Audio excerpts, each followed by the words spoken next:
Magandang umaga mga ka-followers! Isa na namang Usapang Pangkalusugan ang hatid sa atin ng Sagot Ka ni Doc.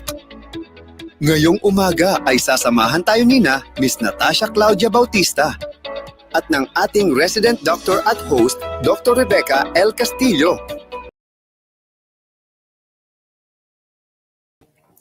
Isa na naman magandang araw sa ating ka-followers. I am Tash Bautista and together with me is Dr. Mary Lauren Europa. Yes. And we are your hosts for today's episode of Sagot Ka ni Doc. I know the blurb said na we will be with Dr. Rebecca Castillo today, but si ma'am is absent because of some medical issues. So ma'am, sige po, I hope you get it sorted out soon. We miss you po here at Sagot Ka ni Doc. Good morning, Ma'am Tasha. Good morning, Doctora. How are you today? Okay naman. Another nice, we have a very nice weather today for this Friday. Tapos Yes. medyo na-miss ko rin na doing SKND, 'di ba? Parang bibihira na lang tayo nagta-tandem lately. So, but very timely that I was tasked to do this at a moment's notice kasi very close to our hearts, literally. Yes, literally. Diba? Literally a heart topic, 'di ba? Yes, Ang ating makakasama ngayon ay isa sa dati ng bahagi ng SKND family. If I'm not mistaken, my first episode I think for SKND si Doc yung speaker noon, no, 'di ba? We go a long way back. Opo, Doctora. Ayun. So, ayun po, saktong-sakto din kasi it's the first episode of the month and we are at the end of the year na po. December is our, as bilang mga Filipino, we love to celebrate. We love to eat with our families. But meanwhile, we want to enjoy Noche Buena this December. But, we also want to monitor our health and keep ourselves healthy even though, So, saktong-sakto po yung topic natin, no, Doctora? O kay tulin ng araw, 'di ba? Yan, Pasko na naman. So, okay, yun po, Doctora. Our topic for today is acute coronary syndrome. Sintomas at anong gamutan. So, saktong-sakto po kasi, 'di ba sabi nila, Doctora, heart problems po or cardiovascular problems po yung main cause of death po sa mga Filipino. So, hopefully, we can share knowledge po to our fellow viewers today to, keep them healthy. Pag sinabi po. kasing acute coronary syndrome, yan yung dapat tinitake natin as an emergency, di ba? It encompasses heart attack. Ayan. So, yan ang alam ng lay people, no? They call it heart attack. So, dapat alam natin kung paano natin pagmatyagan at ma-observe natin, ma-catch natin immediately kung ano yung mga signs at kung kailan tayo dapat mag-seek na ng emergent medical attention. Okay? Yes, So, Doctor. I agree. before anything else pala, let's have a short prayer to start our episode. So, let us put ourselves in the holy presence of the Lord. Okay.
Ayan, amen po.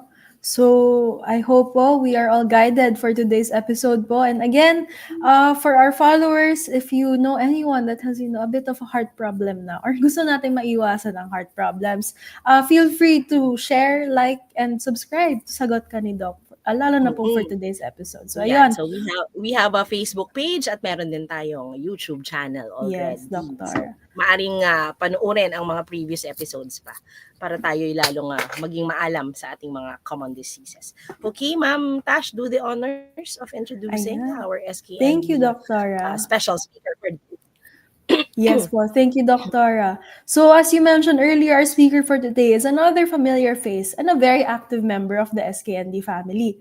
Our speaker for today is Dr. Andre Lawrence Tojino, a distinguished internist and interventional cardiologist with extensive clinical, academic, and research experience.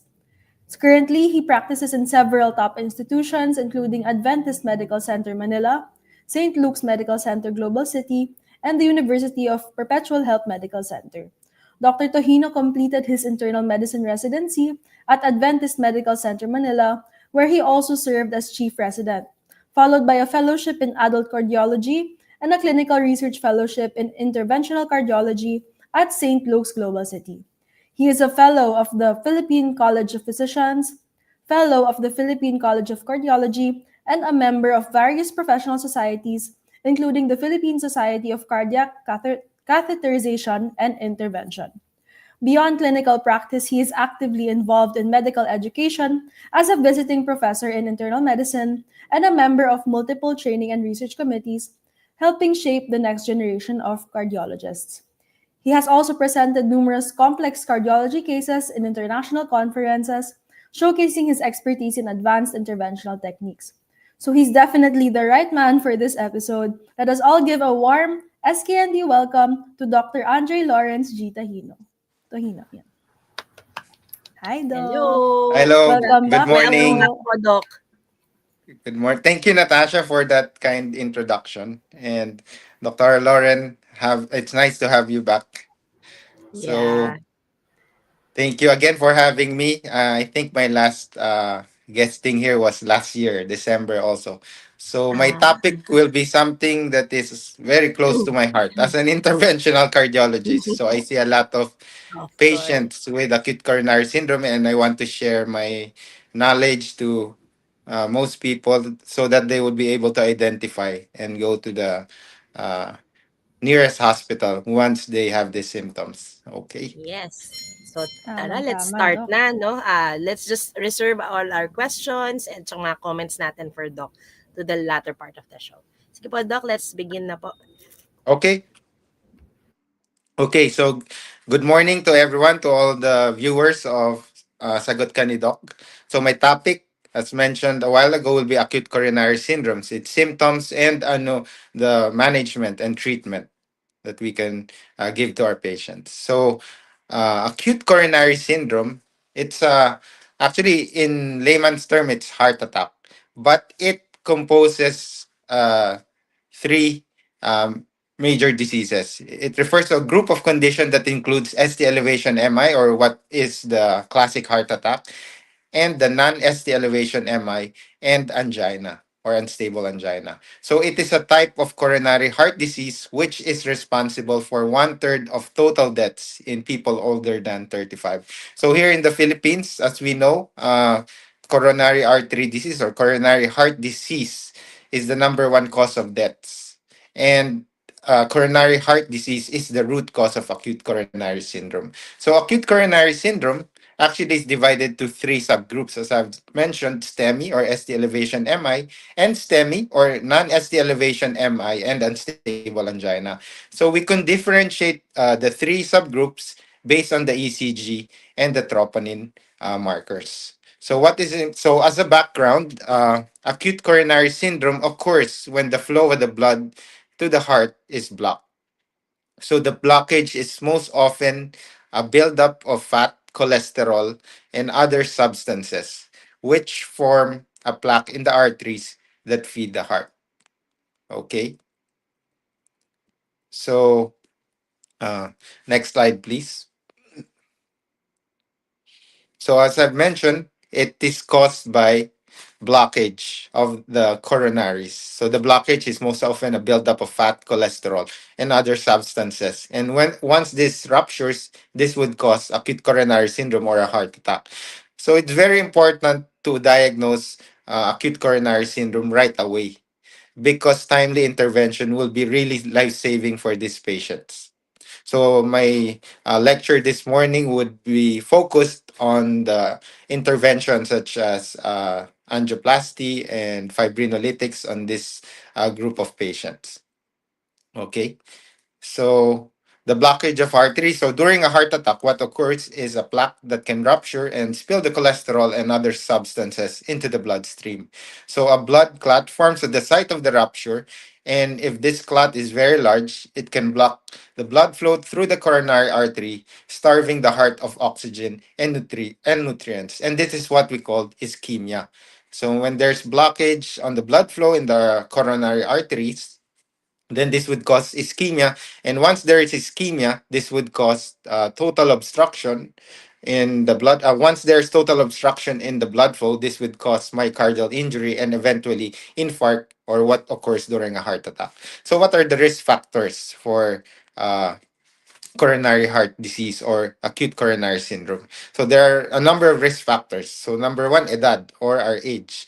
So as soon as we reach the age of 40, this is already a risk factor for having acute coronary syndrome.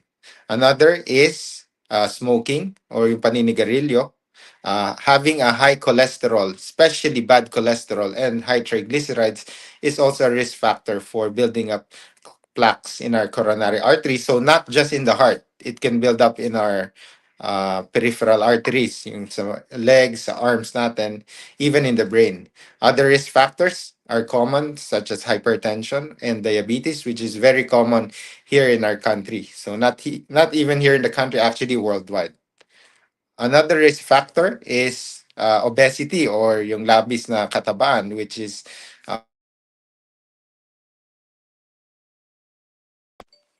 coronary heart disease. And physical inactivity, another risk factor.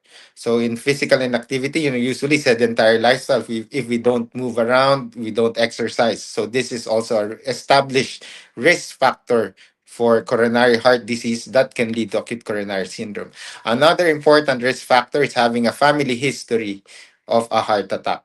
If we have a close relatives, such as our siblings, parents, uh, that is aged less than 55 in male patients and less than 65 years in female patients, then this is also a risk factor for having coronary artery disease leading to acute coronary syndrome.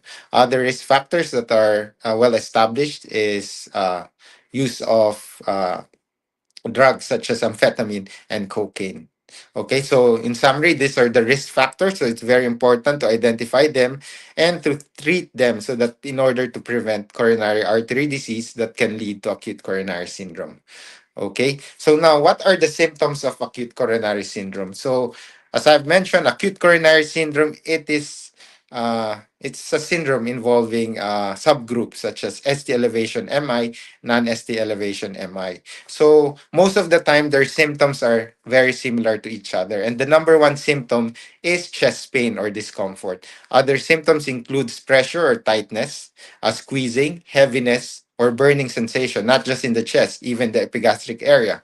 Now, chest pain that is increasing in severity and longer than 20 minutes is a sign that we might be having acute coronary syndrome, especially those occurring at rest, and those that is not relieved by pain relievers or uh, medications for the heart. Okay. Other symptoms that are common are the chest pain equivalent. So, what are these chest pain equivalent? So, not just chest pain, patients with acute coronary syndrome can have diaphoresis, epigastric pain, or indigestion. Shoulder pain, pain in the left or right arm, also can cause acute coronary syndrome. This is one of their symptoms, as well as dizziness or syncope, jaw or neck pain, and shortness of breath, palpitations, and fatigue. Okay.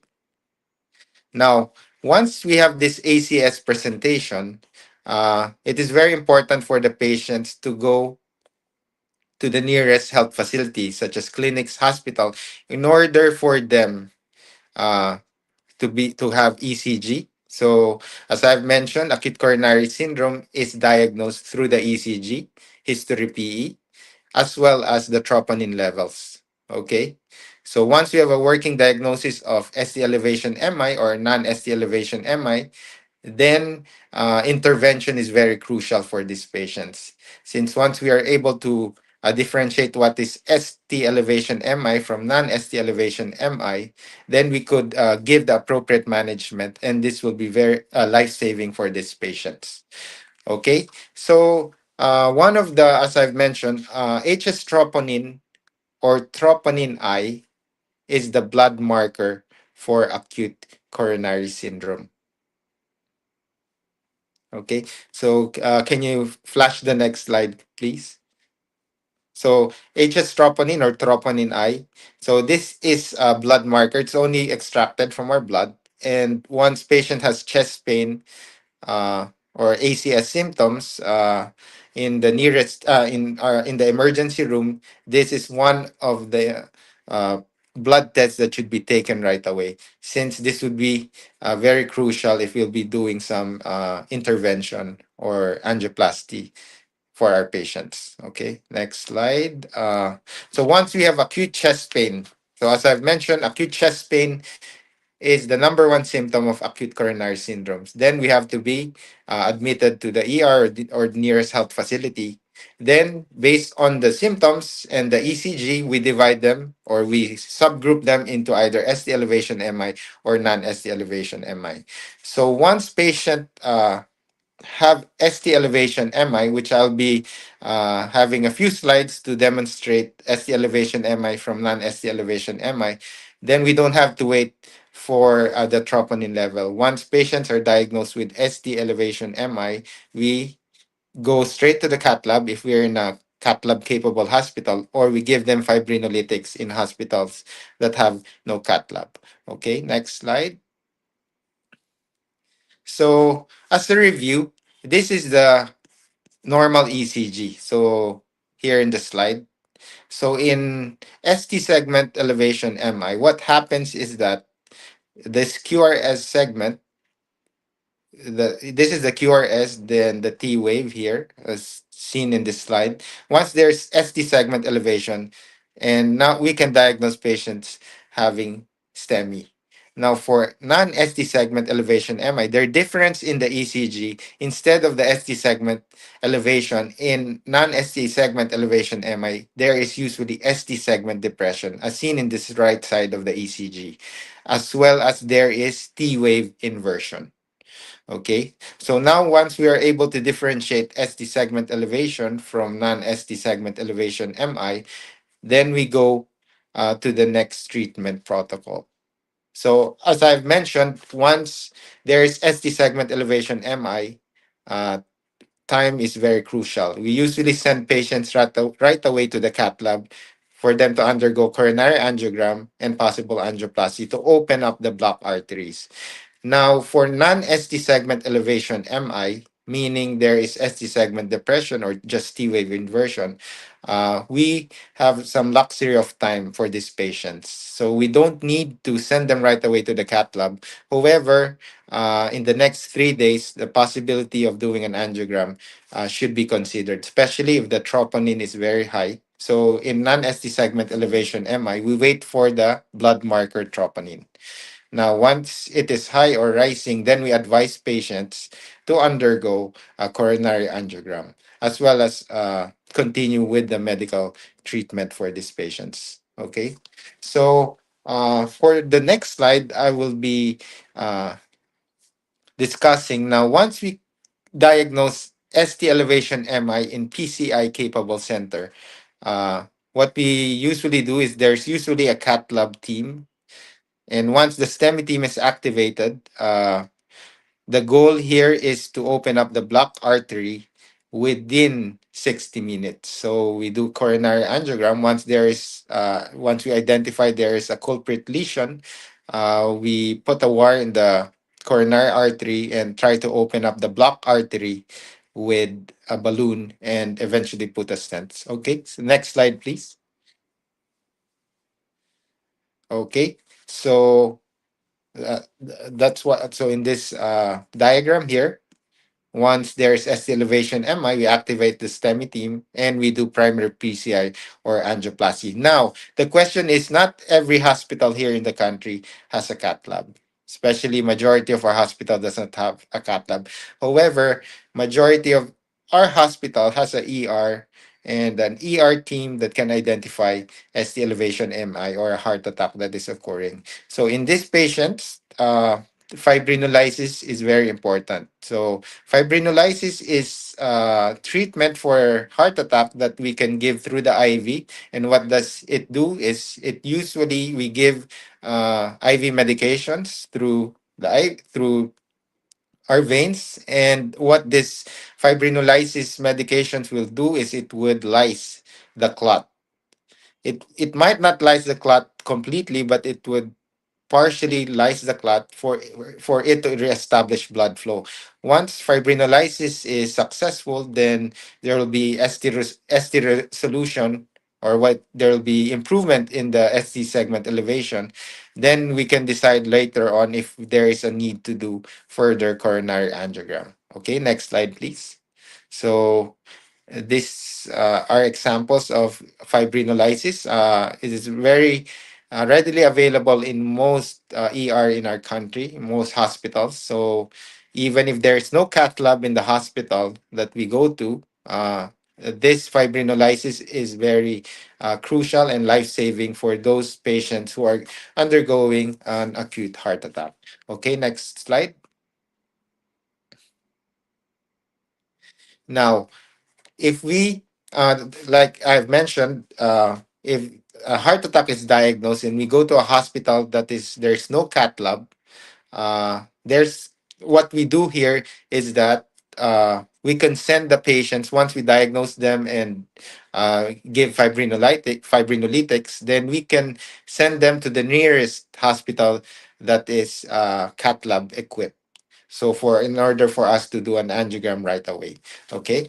Next patient. So these are what I'm discussing is the protocol. So this next slide for non-ST elevation MI, the protocol, as I've mentioned, in ST elevation MI, it is very important to bring the patient right away in the cath lab, or to give IV fibrinolytics to help lyse the clot, and for in order for the patient to reestablish the coronary blood flow, then we can send them right away to the nearest cath lab hospital. Now, for non-ST elevation MI, time is there we have enough time to give medications. And in non-ST elevation MI, we divide patients based on their risk from low risk to very high risk. So for very high risk and high risk non-ST elevation MI, we usually proceed with a coronary angiogram, not right away, but within 24 hours. So for those very high risk, the guidelines say that we should bring them to the cath lab in less than 2 hours,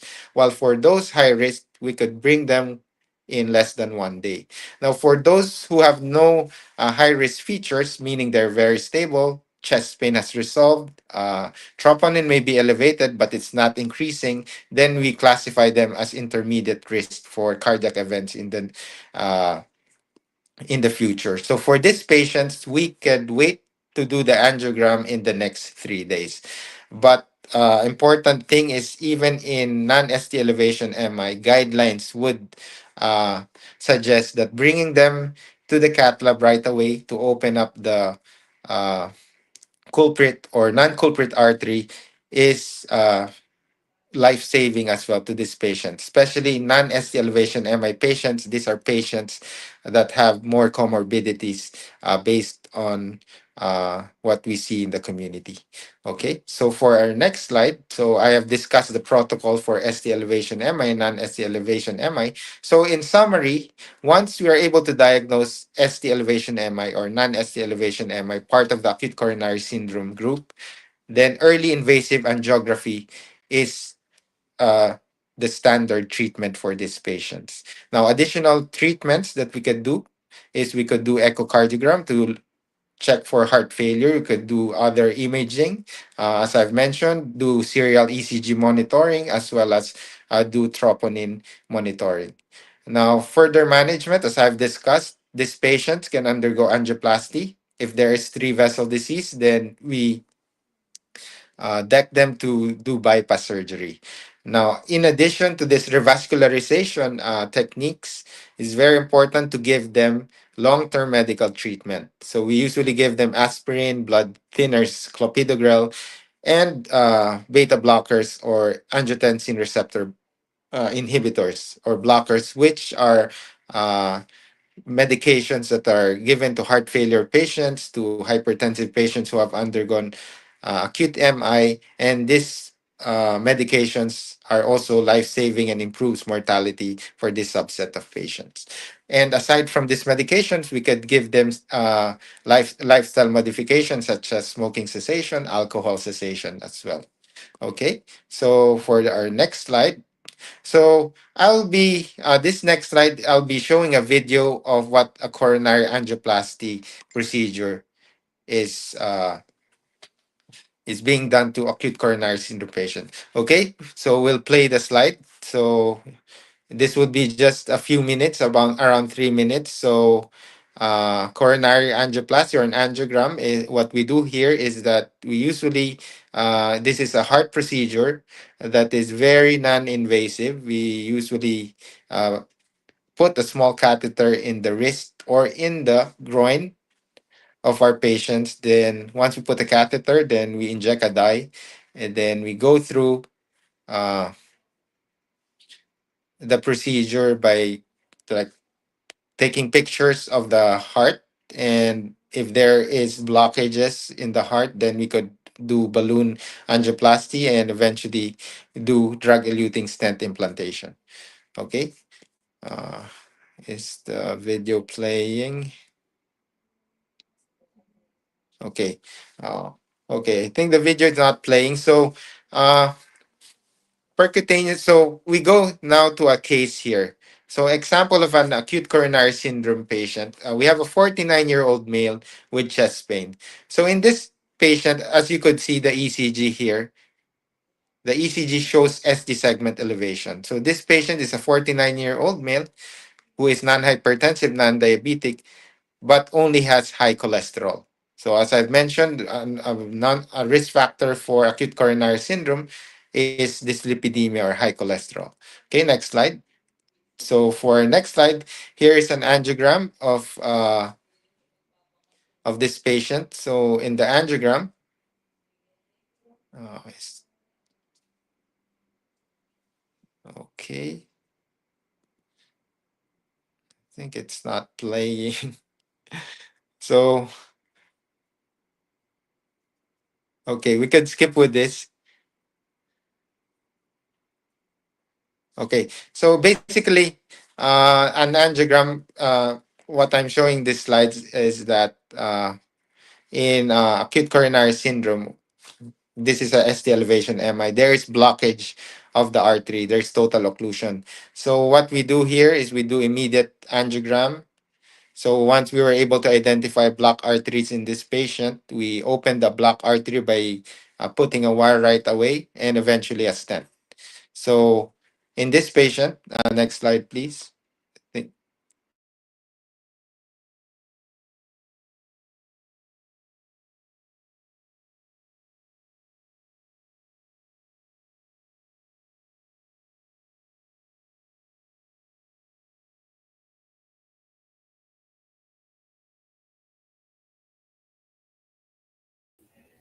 Ayan, it seems we're having some technical difficulties on the end of our speaker. So while we wait for him to come back, may we request our audience to please leave your questions in the chat box below so that we can relay them to Doc after his discussion.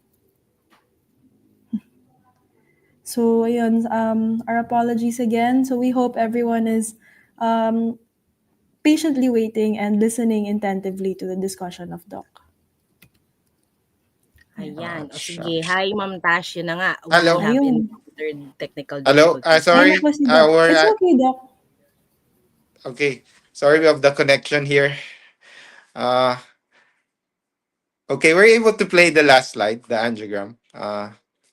Okay. So basically, here is an angiogram of the patient, so we're able to reestablish the flow. So what in a heart attack or a ST elevation MI is important is to reestablish the flow, since reestablishing the flow would help us improve the myocardial infarction or the muscle injury that is happening. So once this occur, we can reestablish the flow, and the muscle would be prevented from infarcting or dying. Okay, so next slide, please. So here's the ECG. So as I've mentioned, as I've shown a while ago, uh, the ECG in this patient a while ago, it has ST segment elevation. So once we're able to do angioplasty to establish the flow of the blocked artery, the ECG showed resolution of the ST segment. And in this patient, chest pain resolved, and he went into recovery in the next 3 days.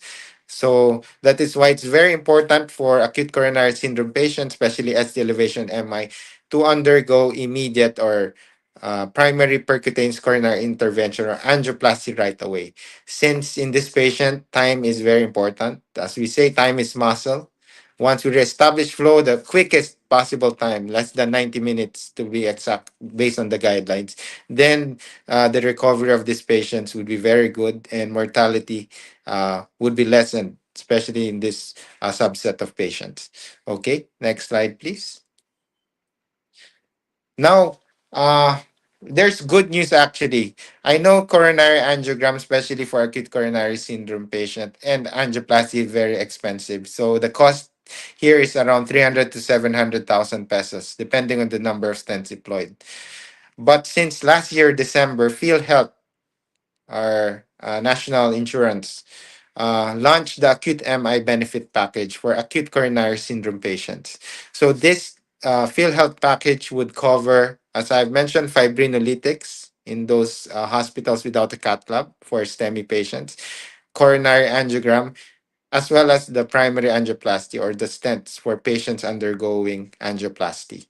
So this includes STEMI and non-ST elevation MI. So in addition to coronary intervention, it also covers for ambulance transfer to cath lab hospitals, as well as cardiac rehab post angioplasty. Okay, so next slide. So uh, the field health usually would cover around, if we do angioplasty, can you show the next slide, please? Next slide, please. So here is a summary. So this field health package would cover for coronary angioplasty, or what we call percutaneous coronary intervention, around 520,000 pesos. For fibrinolysis, or what we call IV fibrinolysis, what we can give in the ER, for patients who are awaiting an angiogram or transfer to a cath lab hospital, usually PhilHealth would cover around 150,000. While for the emergency medical services, they could cover 20,000, as well as cardiac rehabilitation. So in this package, once you have SC elevation MI, non-SC elevation MI, cardiac rehab would be covered like 6 to 10 sessions. Okay, next slide, please. Now, this is just a summary, the difference between acute coronary syndrome and a heart attack. So basically, acute coronary syndrome involves a heart attack. But in a heart attack, the presentation is usually sudden. But in acute coronary syndrome, such as non-ST elevation MI, their presentation could be subtle. Sometimes the chest pain could be gradual, and the management would be different between the two. So as I've mentioned, in ST elevation MI or a heart attack, we need to bring them right away to the cath lab once they are diagnosed in the ER. While in non-ST elevation MI, we give them usually medication first, such as thrombolytics, antiplatelets. Then we schedule them for a coronary angiogram in the next few hours, up to 3 days. Okay, so this is the summary of acute coronary syndrome. Okay, next slide. So this is the Christmas season. So as mentioned by our host, right now we are in the holiday season, and we become very busy with buying gifts, attending Christmas party, and it is very important uh, for us to identify the risk factors of acute coronary syndrome in order for us to prevent them from happening. So this Christmas season, studies have shown that there are more heart attacks that occur this season than any time of the year. And research shows that more people die from heart attacks during the last week of December than any time of the year. So as I have mentioned, the holidays are very busy, often stressful time for many of us. Routines are disrupted. We tend to eat and drink more and exercise and relax less, as well as we gain too little sleep and relax less since we are very preoccupied buying gifts, going to Christmas parties, attending so many Christmas parties. Okay. So what is important is prevention. So in this next slide, the American Heart Association, or even the PHA, which is the leading organization focused on heart health, says that being aware of this annual phenomenon and taking a few important heart healthy steps may save our lives. We also may not be listening to our bodies or paying attention to warning signs, thinking a trip to the doctor can wait after the new year. So it is important to be aware of all risk factors because this can be snowballing contributors to increasing the risk for a deadly heart attack. Okay, so for my next slide, lifestyle modification is very important. Aside from the treatment and management that I've discussed, lifestyle modification is as equally important as what I've mentioned a while ago. So maintaining a healthy weight with a heart healthy diet, not smoking, exercising regularly, managing our stress, as well as controlling our risk factors or conditions that can lead to a heart attack, such as high blood pressure, high cholesterol, and diabetes, would be really life saving for most of our patients and our population. So I think that is my last slide, and healthy holidays to everyone. Thank you for your kind attention.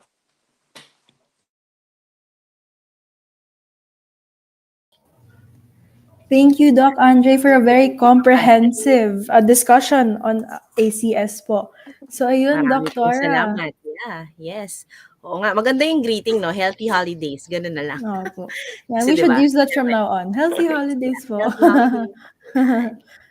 Sige, Ma'am Yun, Doc. Tasha, do you have any questions with you? Yes, Doc. Kasi I Actually, I think have some questions po, lalo na I've been seeing online, Doc, kasi na some people are asking questions na, is there a way or any sign or symptom po, like you can tell beforehand bago ka magkaroon ng heart attack? Kasi some people say usually they feel na sa simula pa lang ng araw, pagod na sila, maya-maya, or dehydrated, tas later on within the day, may heart attack pala sila.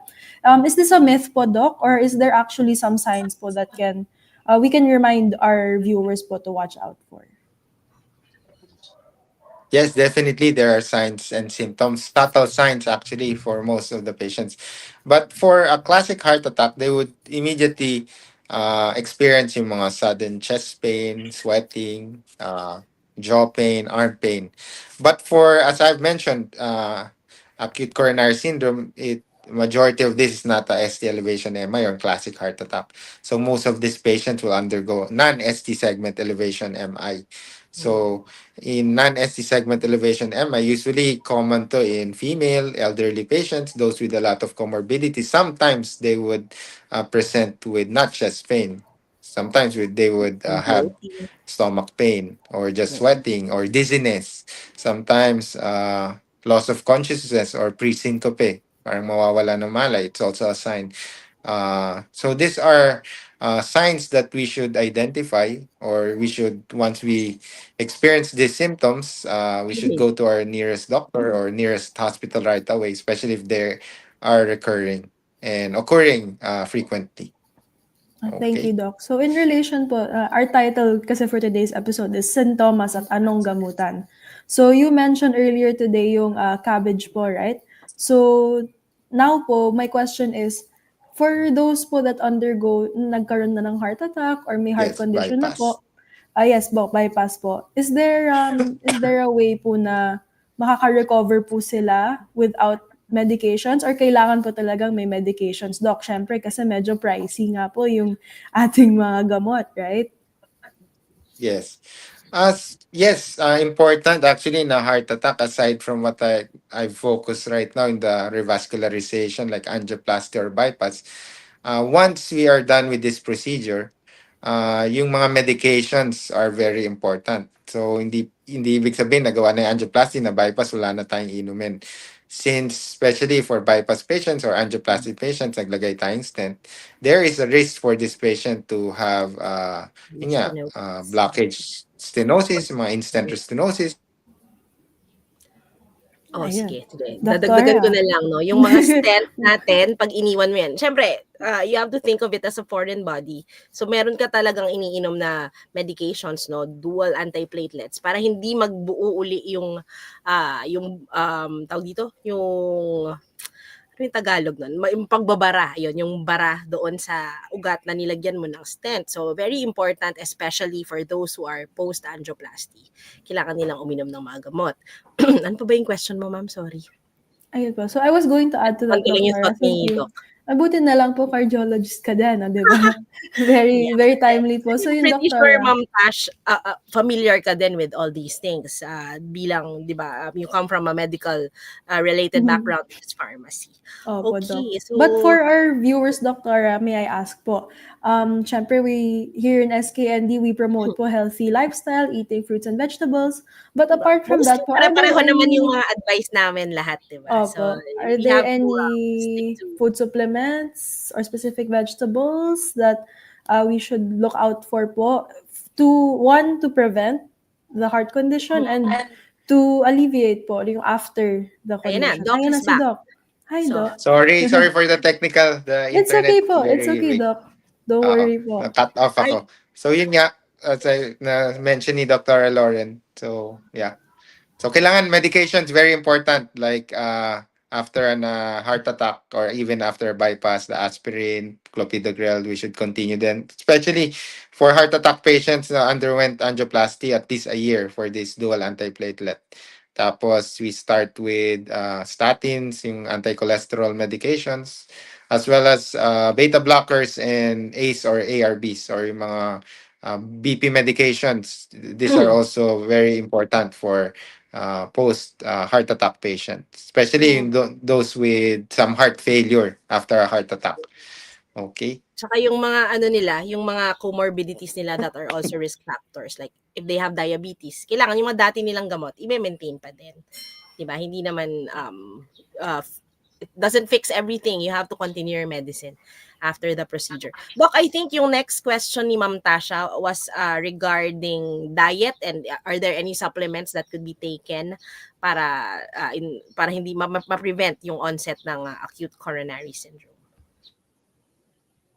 No, tama po. Yes, of po, Doc. course, diet, especially a lot of these patients, sometimes they have yun nga, high cholesterol, high blood pressure.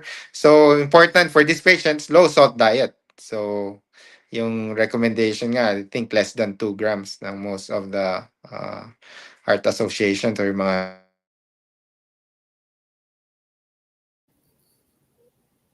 Doktora. Ayun, meron tayong what you call your DASH diet, 'di ba? It's easily googleable, no? You can Google it, DASH, no? Dietary approaches to stop hypertension. That will also be very good for our patients na ganito, no? At risk for having acute coronary syndrome. Bukod doon, you can also Google the Mediterranean diet kung ano yung mga kalahok na mga pagkain na nandoon at kung ano ang mga dapat nating iwasan. Yun na, we normally, we keep on saying it here sa SKND, di ba? So, low salt, yung mga matataba at mamantikang pagkain, bawasan din. Anything in Hello? excess, like sugars, ganyan, they get converted into unhealthy substances later on na masastore sa body natin. Doc Hi, is Doc. back. We love this cardiologist tandem, this power duo cardiology tandem. Okay Timely, ba? very timely. Parang Buting-buti na naka-fix lang. pa rin yata si Doc eh. To our Hello, followers, we ask for Sorry, your nawala understanding ulit. po. Can you hear me Nakadikta po si again? Doc. Yes, po, Doc. Opo, Okay pwede na po. okay na po ulit. Yes. So Ayan. Ma'am Tash, perhaps Ayun. we have room for one or two more questions na lang in the interest of time. May clinic pa Yes rin po. kasi si Doc. Opo. Ayan, Ayun, sige. Doc. So, Yes, I ayun, have thank you clinic again pa. for Yes. for still staying But with it's us okay. despite the internet connection po. So, ayun. Another question po, Doc. For those na have already occurred na po yung heart condition nila or yung kunwari heart attack, tapos na po. What are the specific things to avoid and what should they do to improve yung heart condition po nila? Is there a way to bounce back po to their previous quality of life? Yes, of course, especially those who have had a heart attack. Important, as I've mentioned, cardiac rehab. So these patients can enroll in cardiac rehab program. Part yun ng protocol actually in most ST elevation or even the NSTEMI patients.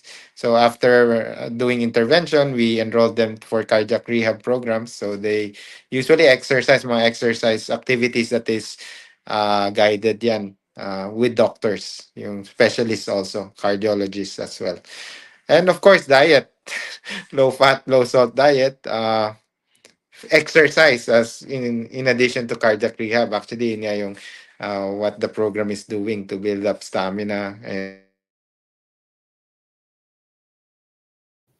Ito ulit tayo. So, okay. In And addition to that, mga bad habits natin. Remember, I think Doc earlier on sa first few slides ng lecture niya mentioned that smoking is a risk factor. Tapos parang sinabi pa yata the use of recreational drugs like cocaine. Ano ba yung mga nandun kanina? So anyway, ketamine po. so yun. So if Ayan. we are guilty of all these bad habits, siguro it's time for a lifestyle overhaul. 'Di ba, diet, exercise, at syempre lifestyle din. Sabi nga nila, sitting is the new smoking. So tayo maglakad-lakad at tayo'y ayun, kumilos-kilos. Okay? Ayan na, Doc Ayun, is hi, back. Doc. Medyo ayun. Sorry, cha- can you hear me? Thank you, Doc. Last Onti time, na lang po. hopefully, Opo, this opo. will be Onti the na lang, last Doc. Opo. disconnection. yeah. Ayun, Doc. Doc. So, tama po, Doc. I'm back with, Dapat, but with a weak connection. it's okay, Doc. Thank you po.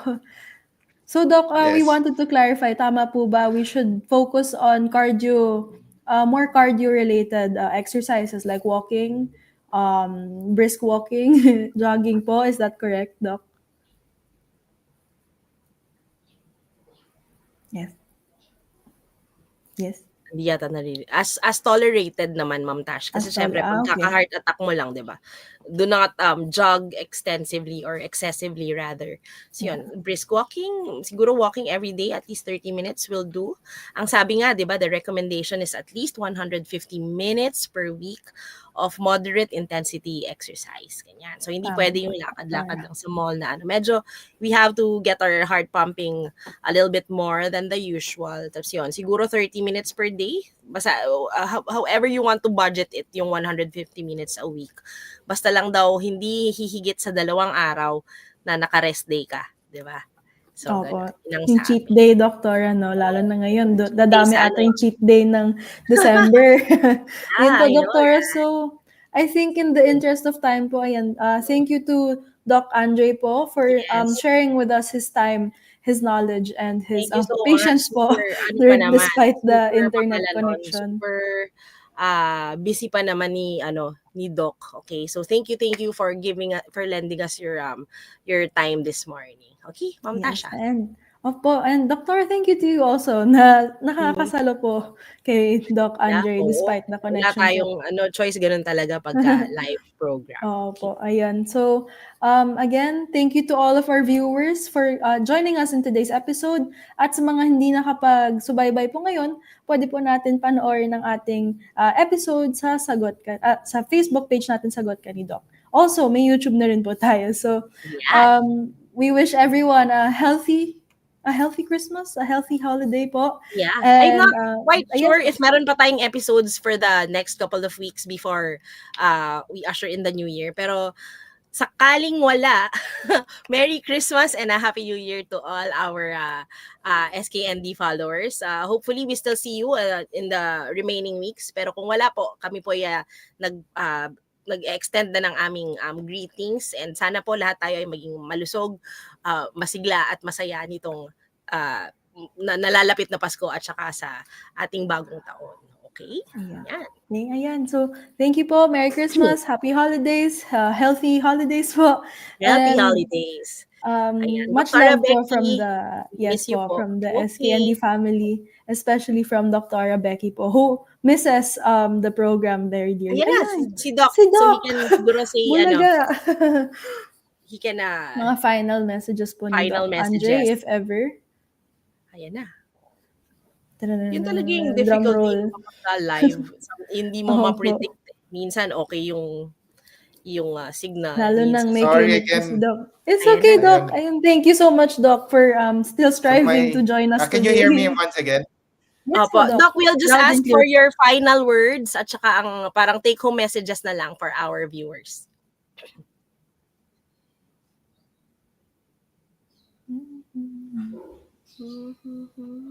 Naglalag po ata. Okay.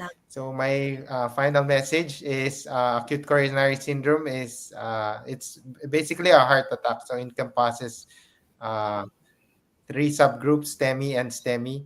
And as I've mentioned, important to identify the risk factors, the symptoms, since timely intervention is very life-saving for these patients. And lifestyle modification and medications is important in the long-term treatment of these patients. Okay. Yun. Thank you again, Doc Thank you again, Andre. Doc. And Doc, good luck po sa healthy clinic. holidays. Ayan. Healthy holidays po. And Okay. ayun po, Doc, we won't keep you longer na po so that you can proceed po to your clinic. Again, thank you so much po for joining us today and for imparting your Okay. knowledge, Doc. Thank you once again. Maybe next time we'll make sure the connection is Yes. No well worries po, connected. Doc. Okay. Sige po, Ayan po. Doc. So thank you. Doc Andre, thank you. Thank you po. Healthy Bye, holidays to everyone. everyone. Stay Healthy safe holidays po. to everyone. Happy Bye. holidays. Bye-bye po.